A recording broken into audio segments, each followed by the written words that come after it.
independent federal agency that's charged by Congress with investigating every civil aviation and serious accident and serious incident in the United States. And I want to start by expressing our deepest condolences, our sympathies on behalf of the entire board for those who lost loved ones in this terrible. Our thoughts, our prayers are with you. Entire communities were affected, and we are thinking of you. With me today is Bryce Banning. Bryce is a senior aircraft accident investigator with the National Transportation Safety Board. He's also going to serve as our investigator in charge of this investigation. Also with me today is the entire board. We have Todd Inman, member Todd Inman. Todd is going to serve as the board member on scene, the spokesperson for this investigation. All of the board members will be here. We have Vice Chairman Alvin Brown, member Mike Graham, who lived in Wichita for 20 years, and we also have member Tom Chapman. The NTSB's headquarters is just a mile from here. And so we are all here because this is an all-hands on-deck event. And we're here to assure the American people that we are going to leave no stone unturned. Tragedy, looking at the facts. Now, with that, I want to level set. When we go to the scene, and we were here last night, we allow, which in this case was search and rescue and recovery. We stand back to allow them to do their important safety mission. And so this, for us, is our first full day on scene with our entire crew coming together. We have about nearly 50 people on scene, and in addition to our resources back at headquarters in our lab. Into specific facts in this press conference. I want to level set here. We're going to get into our investigative process. As we are able to confirm factual information, we will provide that. I do want to say this is a whole of government effort. I was able to brief, along with others, the President of the United States and the Vice President this afternoon. I want to thank them for their leadership, for their tremendous support of the NTSB, for our investigators, and for the responders that are on scene doing an important mission. I also want to thank Secretary Sean Duffy, who I was communicating with early on after we first got word of this tragedy. We've been working together throughout the day, along with his team at the DOT and within FAA. I also want to thank Secretary Pete Hegseth, who was also integral in working with us today. Chris Rochelot, the acting administrator of the Federal Aviation Administration. We've heard from many members of Congress on both sides of the aisle, and so I will say this is a tremendous, one more time, whole of government effort. I also want to take a moment and thank the many, many responders that have been on scene. It has been an incredible effort. And I will have a full list that I will provide, that we will provide tomorrow, but I do want to thank them for all their work. With that, I'm going to turn it over to Member Inman for additional remarks.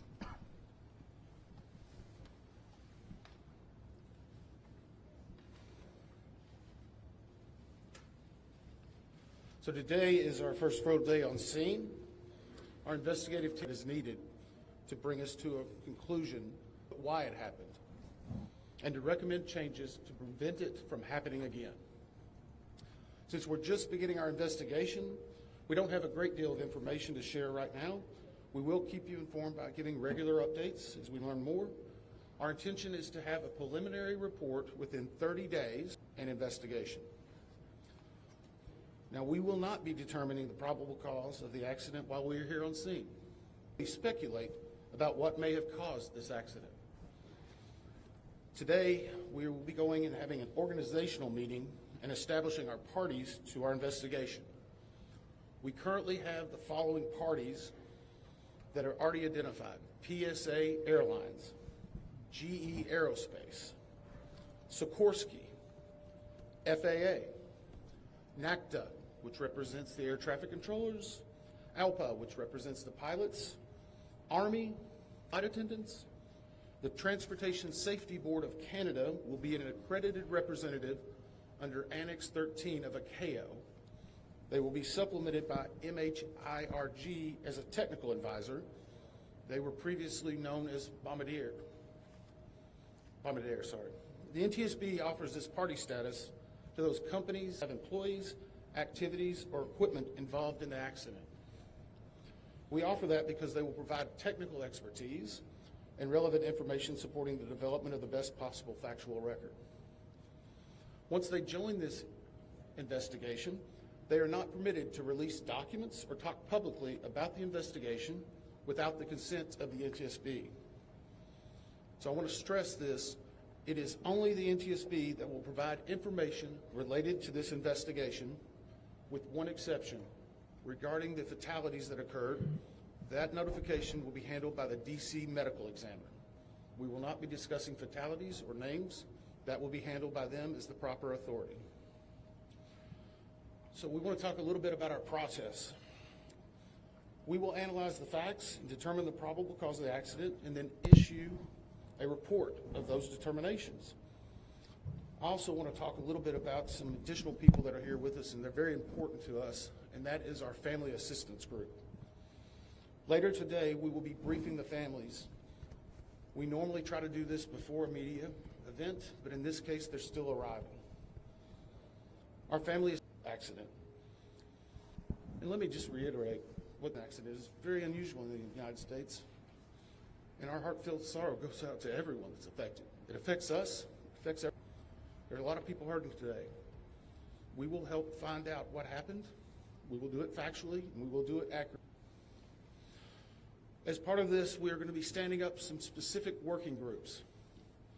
Those working groups will be operations. They will be looking at the history of the accident flight and crew members' duties for as many days before the crash as appears relevant, including calculation of impact angles to help determine the plane's pre-impact course and altitude. We'll have a power plants group. They will do the examination of the engines and the engine accessories. We'll have a systems group. They will study the components of the plane's hydraulic, electrical, pneumatic, and associated systems, together with the instruments and elements of the flight control system. We'll have an air traffic control group. They will do reconstruction and review of air traffic control systems provided to and including acquisition of pertinent flight track surveillance information, what you might typically think of as radar or ADSB, along with controller pilot communications. We will also have a survival factors group. They will be doing the documentation of impact, forces and injuries, community emergency planning, and all crash and fire rescue efforts. Also, due to the unique nature of this crash, we will be having a helicopter group as well. Lastly, we will have a human performance group, and this will not be its own group. It will actually be a part of the operations, air traffic control, and helicopter groups. They will study the crew performance and all before the accident factors that might be involved in human error, including fatigue, medication, medical histories, training, workload, equipment design, and work environment. Now we're going to take a few questions, but I will again stress, we don't have a lot of information now. We will continue to gather that.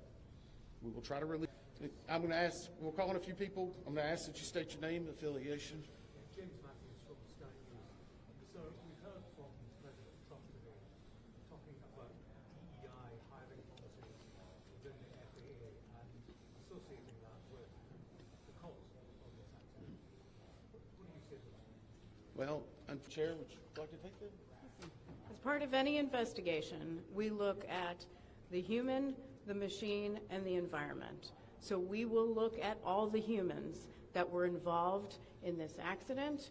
Again, we will look at the aircraft, we will look at the helicopter, we will look at the environment in which they were operating in. That is standard in any part of our investigation. I'll turn it back. Chair, can I ask you, has the flight data recorder been recovered yet? And what is the difficulty in a water disaster like this, which presents a very difficult environment for your investigators and the people out on the water? Well, the question was on the flight data recorders. And we have not recovered the flight data recorders yet. We know they're there. They are underwater. This is not unusual for the NTSB. We have many times recovered flight data recorders in water. We have our lab right here that will be able to get those read and information from them to be able to provide further information to you. I'm going to turn it back over to Member Inman. Sir. Henry with CBS News. Earlier today, Defense Secretary Pete Hegseth said a mistake was made last night. Based off of you all's initial investigations and preliminary findings, have you all been able to tell whether this was human error or mechanical failure? The question is what we know just yet. We do not know enough facts to be able to rule in or out human factor, mechanical, the NTSB investigative process, and where all of these groups will come together. It's one of the reasons why the NTSB is known as the gold standard. We will take the time that's necessary, but I'd also like to reiterate, if we find something that is a significant issue that warrants immediate action, we will not hesitate. Sir Tom Costello with NBC News. Does it hurt your investigative process, maybe for the chairman, does it hurt your investigative process already suggesting possible causes here as you try to keep an open mind and begin this investigation? Tom, with all due respect, I think the press also likes to state what probable cause is before we get to the probable cause. So what I'm going to say is you need to give us time. You need to give NTSB, it's not that we don't have information. We do have information. We have data. We have substantial amounts of information. We need to verify information. We need to take our time to make sure it is accurate. That's best for you. That's important for the families. It's important for legislators who are seeking answers to try to figure out what they're going to do about this. And so it will take time. We do have a lot of information, but we need some time to verify that. Yeah, Member Chase Williams with Fox Business. I'm wondering about the conditions in the tower last night. Were there any performance issues in the past with any of these controllers, anything of that? The question is about controllers. As I said, we are just now forming the groups. The controllers do have union representation, which they are entitled to. They'll be working with our party system and our party groups. They'll be conducting interviews. Those interviews will need to be analyzed, transcribed, and other team members will need to look over it. It'll be a long process, but we will go through the entire history.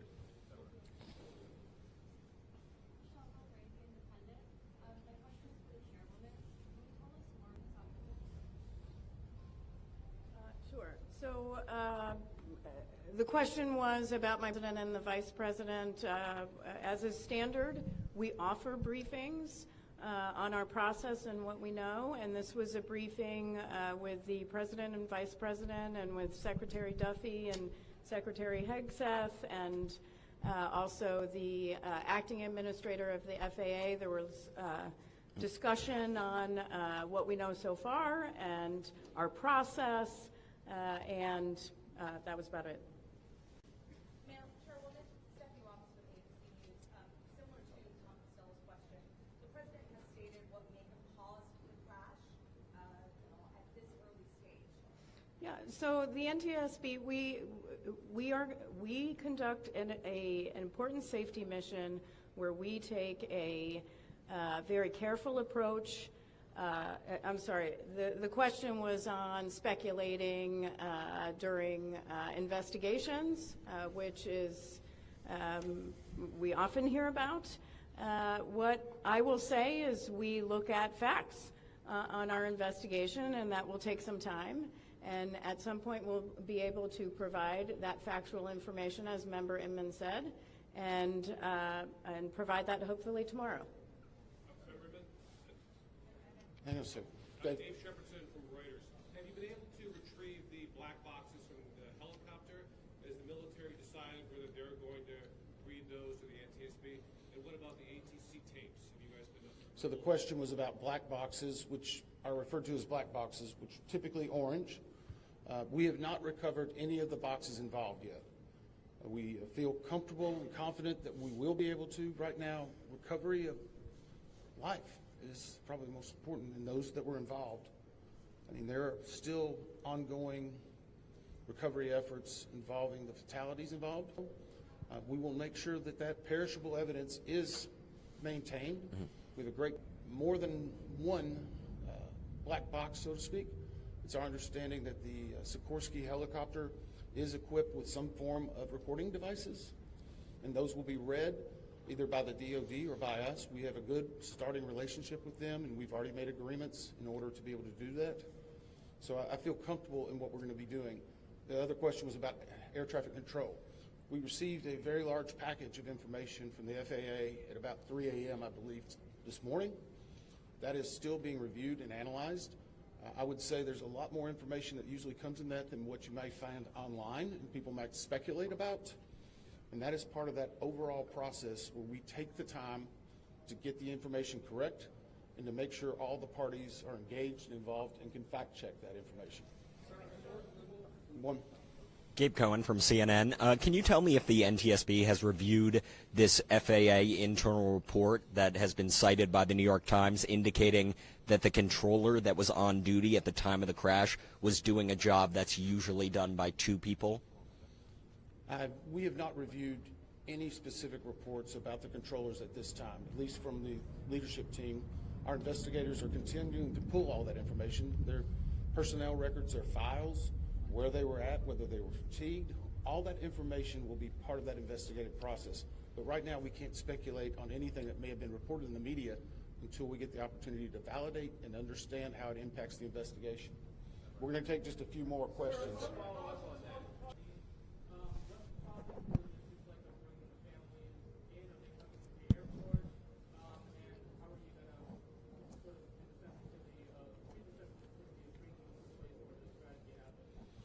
So the question is about the families, and many of those families are still en route. Some are still being notified from both the military and from the commercial crash. There is a family assistance facility that's being stood up by American and PSA Airlines in Bethesda, Maryland. They've already been working on that, standing it up. Our team from our disaster assistance team has also been coordinating with them. We plan on briefing them. It is customary that at some point, if the families wish to go to part of the accident site, arrange such a thing, but it will only be when we know that it's safe, we have the correct perishable evidence, and we can do it in the proper modesty that should be for those family members. It will be a little bit of a process, but it will take some time. Sir, to follow up on the air traffic control. No. Sir, or are you? I know that Mariel Carville with DC News now. We heard from some witnesses that they saw people able to come down the slide of the plane. Is there any indication that people made it off the plane if they are? Well, again, we will not speak to the fatalities. The D.C. medical examiner will, but I think the D.C. fire chief this morning very succinctly said correctly that we believe there are no survivors. What's their plane that they even get out of the plane? Last question? So, hang on one second. Right now, we're going through the debris fields. Nothing we've seen would indicate that maybe slides or chutes were deployed. It was a very quick, rapid impact, but we've seen nothing in that regard so far from the evidence we had, but we still need to verify all of that information. One more question? Jeff Cook, ABC News. What helicopter at the moment of impact, and can you talk about the procedures for such helicopters in that area? The question was about the helicopter procedures, and in D.C. it's kind of a unique environment. We've been getting briefed more and more by the FAA. I'm not an air traffic control specialist, but they're actually helicopter zones, if you will, or tracks. If you live in D.C., you see a lot of helicopters going down into this area, so there's a very well-defined system in that regard. As far as altitude, until we get the additional information, we can't validate or basically corroborate any of that until we get more of the electronic data and the data that's on the plane. I do want to clarify one question that also came about cell phones. In today's age and time, a lot of electronics and other devices do contain a lot of different information. We've found on a number of our accidents that we actually are notified through a smartphone that made sense that. As part of our process, we will obviously treat all of the effects of the deceased with dignity. We are already and make sure we do it in a manner that's respectful for them and their privacy. But right now, we don't have any plans specifically on that amount, on that area until we need to. Thank you very much. Very much.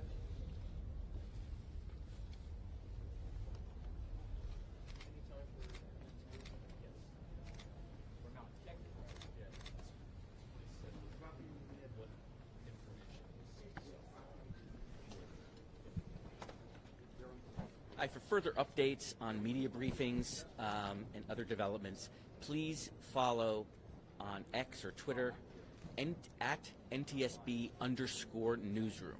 That's where press briefings will be announced. If it's not announced on NTSB Newsroom, that means we are not having one. Oftentimes there are other press conferences during the day, but only NTSB press conferences will be announced on at NTSB_. I hear you.